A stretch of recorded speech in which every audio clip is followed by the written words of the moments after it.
Hello दोस्तों, नमस्कार। ये क्लास 10 का दूसरा चैप्टर है। ठीक है, चैप्टर है वो है वन एवं वन जीव संसाधन। पिछले चैप्टर हम लोग अध्ययन कर चुके हैं, ये दूसरा चैप्टर है। आइए इसको हम लोग देखते हैं। कहते हैं कि नारक, मेरे ईश्वर, लेपचाओं की दुनिया में आप संगीत के जनक हैं। नारक बोलते हैं, ओह नारक, मेरे ईश्वर, मुझे स्वयं को आपको समर्पित करने पे मुझे आप अपना संगीत झरनों, नदियों, पर्वतों और वनों और कीटों और जानवरों से ग्रहण करते हैं। कुछ खास नहीं है, इसे देख लीजिए। मुझे आप अपना संगीत मधुर समीर से ग्रहण करने दें और इसे आपको ही समर्पित है। जो प्रकृति ने उसे दिया हुआ है, वो प्रकृति क्या कर रहा है, वो नारक जो सो धन्यवाद दे रहा है गॉड को। ठीक है, आइए हम लोग देखते हैं। कहता है कि इस ग्रह पर हम सूक्ष्म जीवाणुओं और बैक्टीरियों, जोंक से लेकर वट वृक्ष, हाथी और ब्लू व्हेल तक करोड़ों एक दूसरे के जीवधारियों के साथ रहते हैं। आप जानते हैं कि इस पृथ्वी में क्या है, बहुत सारे जीव पाए जाते हैं, जोंक से लेकर के ब्लू व्हेल तक और फिर की हाथी तक। ये बहुत बड़े बड़े जीव हैं। ठीक है, कहते हैं यहाँ पूरा आवासीय स्थल है। क्या है, ये पूरा आवासीय है, सब लोग इस पे रहते हैं। जिस पे हम रहते हैं अधिक जैव विविधताओं से क्या हुआ, भरा हुआ है। कितना जैव विविधता है, जैव मतलब जीव, कितना जीव में विविधता है आप सोचिए, चींटी से लेकर हाथी तक। कहता है कि मानव और दूसरे जीवधारी एक जटिल परिस्थिति तंत्र का निर्माण करते हैं। मानव और दूसरे जो जीवधारी हैं वो जटिल परिस्थिति तंत्र का क्या करते हैं, निर्माण करते हैं। इसका हम मात्र एक हिस्सा है और अपने अस्तित्व के लिए इसके विभिन्न तत्वों पर निर्भर रहते हैं। उदाहरण के लिए देखिए वायु, जिसमें हम सांस लेते हैं, जिसे हम सांस पीते हैं, और मृदा जो अनाज पैदा करती है, उसे बिना हम जीवित नहीं रह सकते। पौधे और पशु और सूक्ष्म जीव जिनका पुनः सृजन करते हैं, और वन परिस्थिति तंत्र में महत्वपूर्ण भूमिका निभाते हैं, क्योंकि प्राथमिक उत्पाद जिन पर दूसरे पर क्या करते हैं, निर्भर करते हैं। सीधा सीधा आपको बात समझिए कि पौधे क्या करते हैं, कार्बन डाइऑक्साइड छोड़ते हैं, हम लोग क्या करते हैं, उल्टा बोल दिया। पौधे क्या करते हैं, ऑक्सीजन क्या करते हैं, छोड़ते हैं, हम लोग ऑक्सीजन लेते हैं। ठीक है, और फर्स्ट प्रोडक्ट निर्माण कौन करता है, वो है पौधे, जिसको हम लोग क्या करते हैं, खाते हैं। चाहे वो धान हो, गेहूँ हो या XYZ जो भी खाते हैं, वो प्राइमरी सेक्टर से शुरू होता है। ठीक है, आइए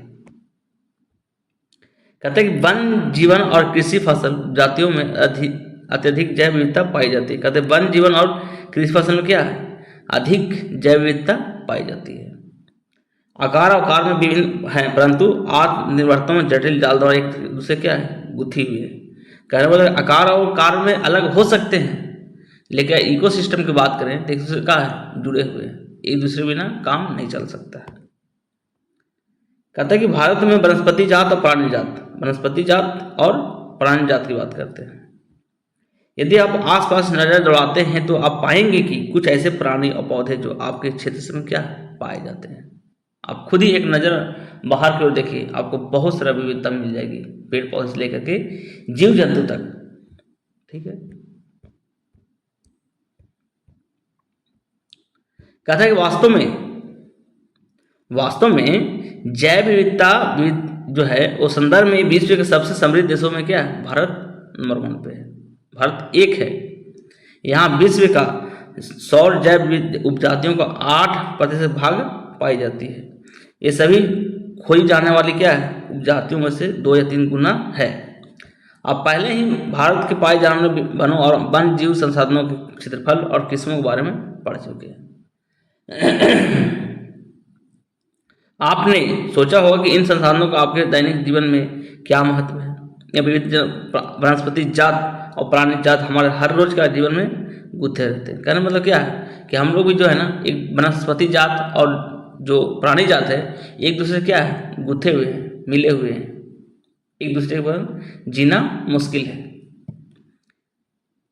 हम इसकी कदर नहीं करते हैं, जो कि करना चाहिए, परंतु पर्यावरण के प्रति हमारी असंवेदना कारण पिछले कुछ दशक में समय में संस्थानों क्या हुआ, भारी दबाव बढ़ा हुआ है। ठीक है, हम लोग ध्यान नहीं दे रहे हैं इस पे, वन पे। कहते भारत में वन और वन जीवन का संरक्षण देखते हैं कि कैसे किया जाता है। कहता है कि वन जीवन और वनों में तेज गति से क्या हो रहा है, ह्रास हो रहा है, कमी हो रहा है। इसका संरक्षण बहुत आवश्यक हो गया है, परंतु हमें वनों और वन जीवन का संरक्षण करना अति आवश्यक है। क्या है, तेजी से वनों की क्या है, कटाई हो रहा है, जिससे क्या हो सकता कमी हो रहा है। हमें इसको जागरूकता फैला करके लोगों को बताना चाहिए कि वन हमारे लिए कितना इम्पोर्टेंट है। संरक्षण से पारिस्थितिकी विविधता बनी रहती है। संरक्षण से इकोसिस्टम क्या है, बना रहता है। हमारे जीवन साध्य साधन और जल, वायु और मृदा बने रहते हैं और विभिन्न जातियों में बेहतर जनन के लिए वनस्पति और पशुओं में जीन्स यानी जेनेटिक्स विविधता भी संरक्षित रहती है। क्या है, अगर जल, वायु, मृदा अगर सही से रहता है तो उसमें क्या है, उपजातियों को जनन होगा और जिससे क्या है, अगला जनरेशन बना रहता है। ठीक है, आइए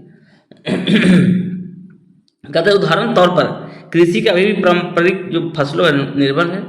जलीय जैव विविधता मोटे तौर पर मछली पालन बनाए रखने में निर्भर है। ठीक, आइए आगे देखते हैं।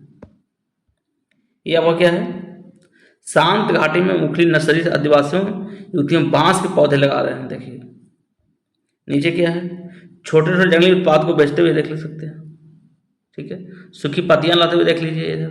तो ये सब क्या है, ये जंगली उत्पाद है। आइए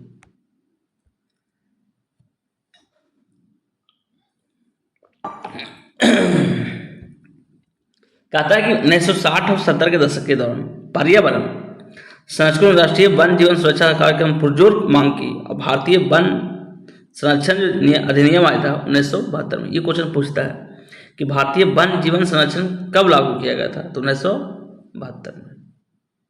समझिए, जिससे वन जीवों क्या हुआ, आवास रक्षण के अनेक प्रावधान किए गए और सारे भारत में रक्षित जातियों की सूची भी प्रकाशित की गई। इस कार्यक्रम के तहत बची हुई संकटग्रस्त जातियां जो भी है उनको बचाने और शिकार प्रबंधन पर जोर दिया गया और वन जीवन आवासों का कानूनी रक्षण और जंगली जीवों पर व्यापार पर रोक लगाने क्या किया, प्रबंध किया गया। ठीक है, पर बल जोर डाला गया।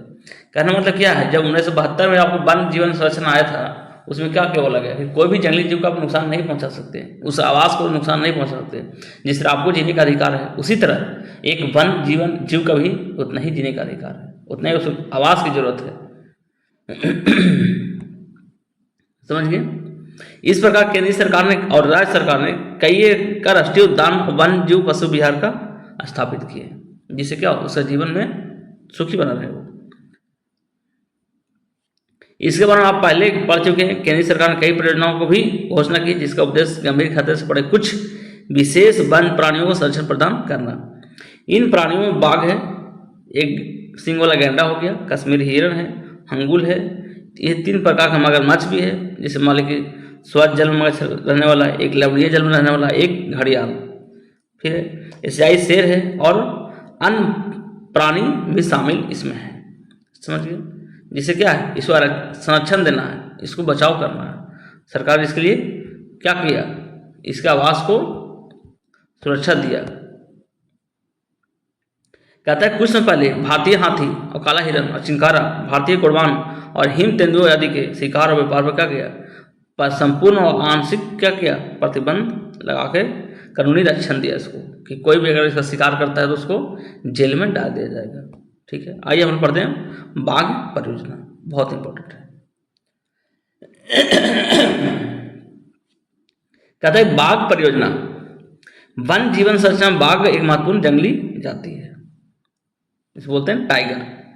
कहता है 1973 में अधिकारियों ने पाया कि देश में 20वीं शताब्दी के आरंभ में बाघों की संख्या अनुमानित संख्या 55,000 से घट करके 18,027 रह गई। सोचिए कितना मतलब लॉस हुआ।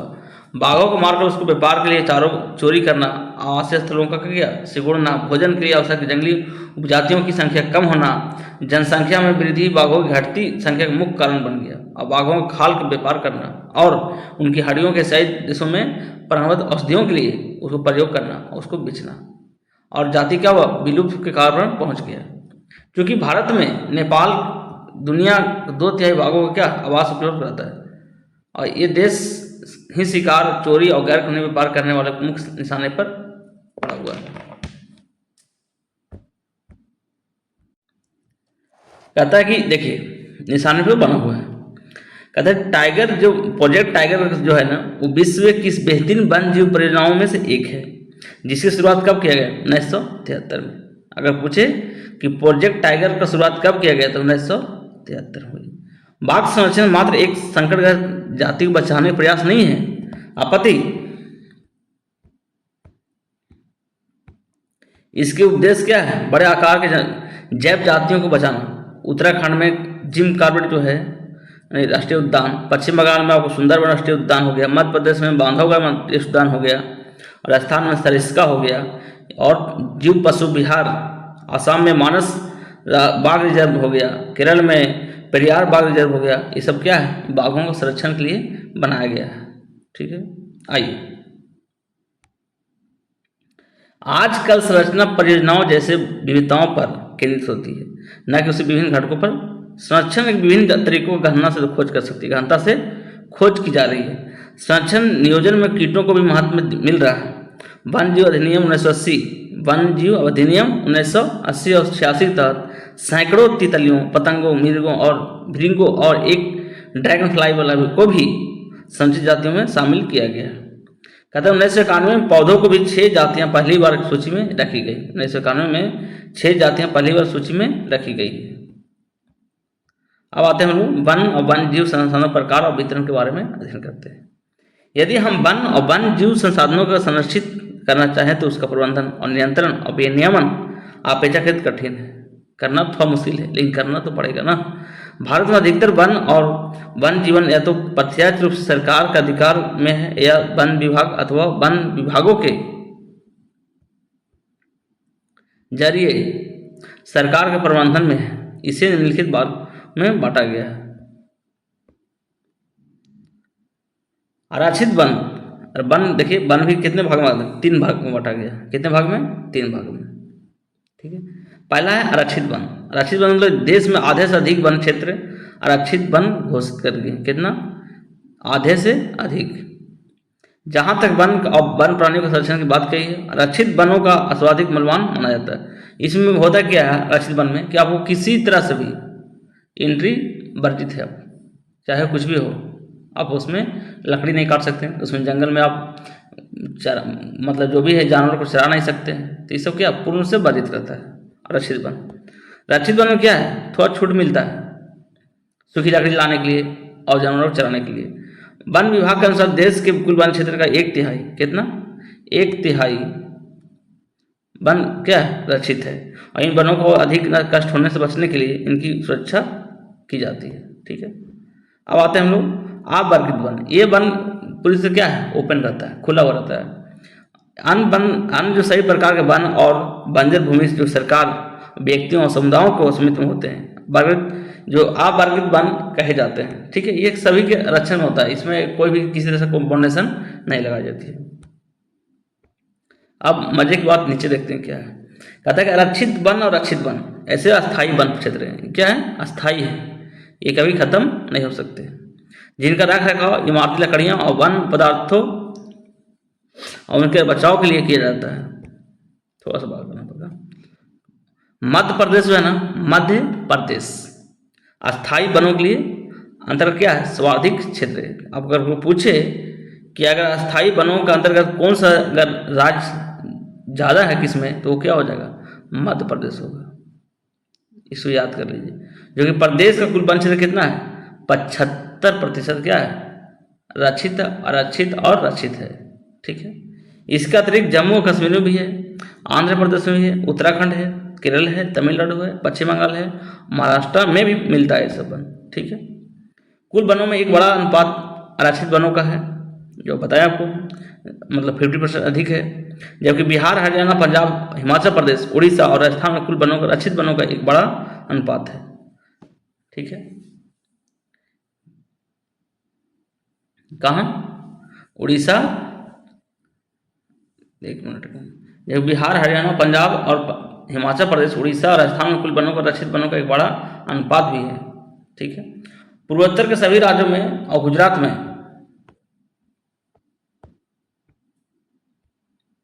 पूर्वोत्तर के सभी राज्यों गुजरात में अधिकतर वन क्षेत्र क्या है? अवर्गीकृत है और स्थानीय समुदाय क्या है? प्रबंधन में है। बात समझ गए आप?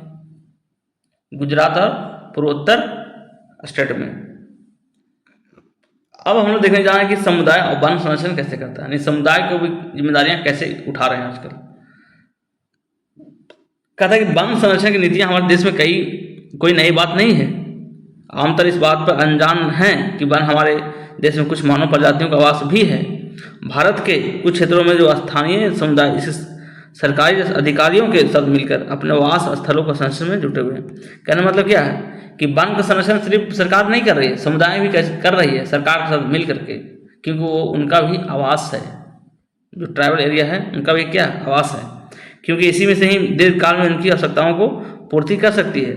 सरिस्का बाघ रिजर्व में राजस्थान में जो है गांव के लोग वन जीव संरक्षण अधिनियम के तहत वहाँ का खनन कर बंद करवाने के लिए संघर्ष कर रहे हैं। कई क्षेत्रों में तो लोग स्वयं अब वन जीवन आवासों की रक्षा कर रहे हैं और सरकार की ओर से हस्तक्षेप भी स्वीकार नहीं कर रहे हैं।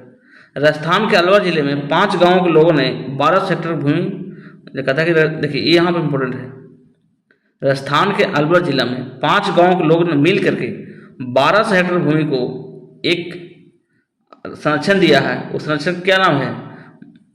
भैरवदेव डाको। ये एकदम याद कर लीजिए, भैरवदेव डाको, भैरवदेव डाको सेंचुरी घोषित कर दी गई है। ये अलवर में पड़ता है। कहाँ? अलवर में। ये कितना हेक्टेयर में? 12 हेक्टेयर में। कितने गांव मिल के? 5 गांव के। भैरवदेव डाको सेंचुरी, इसके ही अपने नियम कानून लागू हैं। ठीक है, जो शिकार वर्जित करते हैं, बाहरी लोगों के हस्तक्षेप से बचाते हैं और ये वन जीवन को भी बचाते हैं। ठीक है, समझ में आ गया? बिल्कुल कोई डाउट नहीं होना चाहिए। अलवर में पड़ता है ये। ठीक है, भैरव देव डाको सेंचुरी। कहता है पवित्र पेड़ों और झुंड विविध और दुर्लभ जातियों की संपत्ति। कहते हैं प्रकृति की पूजा सदियों पुराना और जनजातीय विश्वास है। इसका आधार प्रकृति के हर रूप में रक्षा करना अनिवार्य है। इनकी विश्वास है विभिन्न वनों और मूल और कयामों को रूप में बचा कर रखा जाता है। इन्हें पवित्र पेड़ों और झुरमुट देवी देवताओं के रूप में इसमें मानते हैं। जो भी ट्राइबल है, जनजाति है, ये जो भी हैं, ये सब क्या करते हैं? पेड़ पौधों को भगवान के रूप में पूजते हैं लोग। ठीक है, स्थानीय लोग क्या करते हैं? लोगों को घुसते हैं और न ही किसी कार को छेड़छाड़ करने देते हैं। कुछ समाज कुछ विशेष पेड़ों की पूजा भी करते हैं और अधिकाल से इनका संरक्षण करते भी आ रहे हैं। छोटनागपुर यानी झारखंड मुंडा और संथाल जाति महुआ और कंदव को पेड़ देखिए यही पूछता है कि छोटनागपुर क्षेत्र है ना, या मुंडा जनजाति संथाल जाति है ना, ये पूछता है। आपको टीआई थियरी में क्वेश्चन पूछा था कि किसका पूजा करते हैं, तो महुआ और कदम का पेड़ का। ये बहुत इंपॉर्टेंट है, क्वेश्चन पूछ चुका है। अगर झारखंड की बात करें, छोटनागपुर की बात करें, या मुंडा और संथाल जनजाति की बात करें, 3 लोग पेड़ों की पूजा करते हैं। एक महुआ और दूसरा कांदव, यानी कदम जो पेड़ होता है ना, कदम, ये पेड़ क्या करते हैं? पूजा करते हैं। ठीक है, याद हो गया? बिल्कुल याद करना होना चाहिए। बिहार और उड़ीसा और बिहार की जनजातियाँ शादी के दौरान इमली और आम पेड़ों की पूजा करते हैं। देखिए, अगर उड़ीसा और बिहार की जनजाति की बात करें तो इमली और आम के पेड़ों की पूजा करते हैं। इस हमसे बहुत से व्यक्ति जो हैं पीपल और देखो पीपल की पूजा भी करते हैं और वाटर वृक्ष भी पूजा होता है, आप जानते हो। ये सब क्या है? ये सब प्रकृति के से प्रेम है।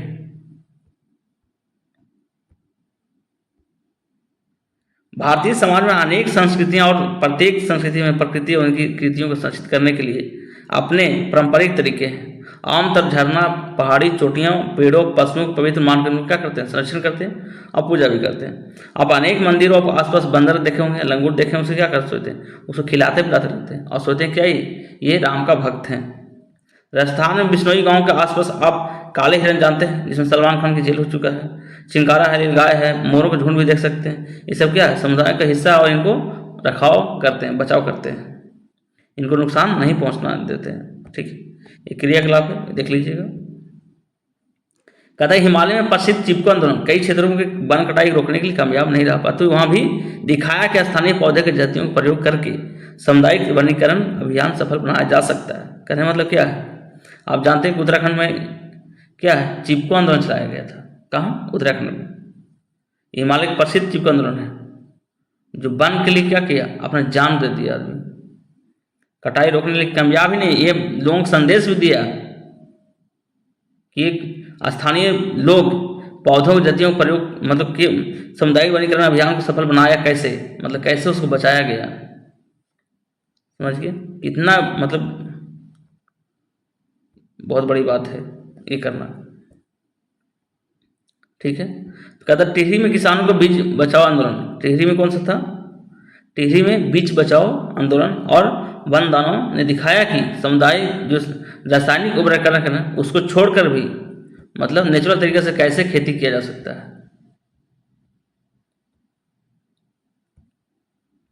मतलब रासायनिक खाद का प्रयोग बिना भी विविध फसल उत्पादन आर्थिक रूप से व्यवहार कृषि उत्पादन संभव है। ऐसा वो सिक्किम जानते हैं कि बहुत अच्छा वहाँ क्या खासियत कृषि में कि वहाँ जो है ना रासायनिक उर्वरक बहुत कम प्रयोग करते हैं, ना के बराबर। भारत में संयुक्त वन प्रबंधन कार्यक्रम रक्षित वनों के प्रबंध और पुनर्निर्माण के स्थानीय समुदायों की भूमिका के लिए महत्व का आधार पर करते हैं। कहता है भारत क्या करता है, संयुक्त वन प्रबंधन का कार्यक्रम रक्षित वनों का प्रबंध और पुनर्निर्माण स्थानीय समुदाय की भूमिका के महत्व क्या करता है, उजागर करता है, बताता है। कहता है औपचारिक रूप से इन कार्यक्रमों की शुरुआत कब हुआ, 1988 में। कब, 1988 में, जब उड़ीसा के राज्य के संयुक्त वन प्रबंधन का पहला प्रस्ताव पास किया गया। देखिए संयुक्त वन क्या हुआ, क्या मतलब सरकार भी वहाँ का स्थानीय लोग भी दोनों मिल के क्या करें, उसको बचाव करें वन को। ठीक है, और ये कार्यक्रम शुरू कब हुआ, 1988 से। कब हुआ, 1988 से।